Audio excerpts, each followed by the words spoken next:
বিকালের নাস্তায় কিংবা চায়ের আড্ডায় এই খাবারের বিকল্প নেই। এই প্রসেসে বানালে মুহূর্তের মধ্যে প্লেট ফাঁকা হয়ে যাবে, শুরু হয়ে যাবে মাঝে মাঝে বিকালের নাস্তায় একই রকম খাবার খেলে মুখের স্বাদ মনে হয় একেবারে চলেই গেছে।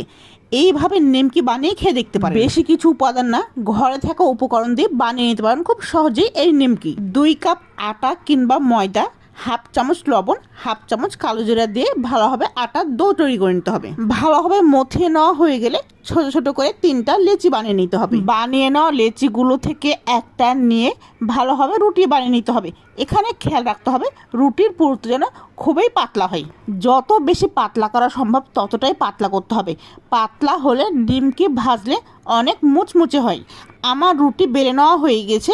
এবার চাকুর সাহায্যে ছোটো ছোটো করে কেটে নিমকির শেপ তৈরি করে নিতে হবে। এখানে আপনারা নিজের ইচ্ছা মতো পছন্দসই শেপ বানিয়ে নিতে পারেন, যাকে বলে মনের মাধুরী মিশিয়ে শেপ বানানো। আমি প্রথমে চাকুর সাহায্যে সোজাভাবে ধরে দাগ কেটেছিলাম।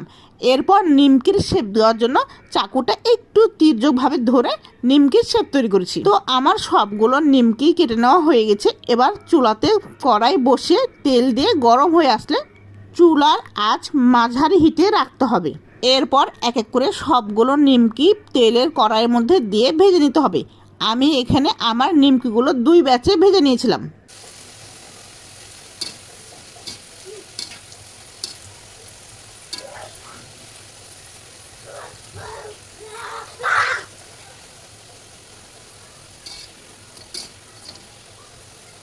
এই তো আমার নিমকিগুলো গাঢ় বাদামি রং হয়ে গেছে, এর অর্থ ভাজা ভাজা হয়ে গেছে। এবার নিমকিগুলো প্লেটে উঠাই নিতে হবে। ভেজে নেওয়া নিমকিগুলো চাইলে সংরক্ষণ করে ঘরে রাখতে পারেন।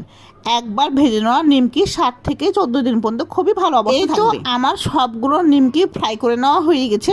এবার সাথে 1 কাপ চা আর 1 প্লেট নিমকি, ব্যাস বিকালে চায়ের আড্ডা জমে যাবে। যারা এখনো এই নিমকি বাসায় বানান নাই তারা একবার হলো ট্রাই করে দেখবেন। এতক্ষণ চ্যানেলের সাথে থাকার জন্য অসংখ্য ধন্যবাদ সবাইকে।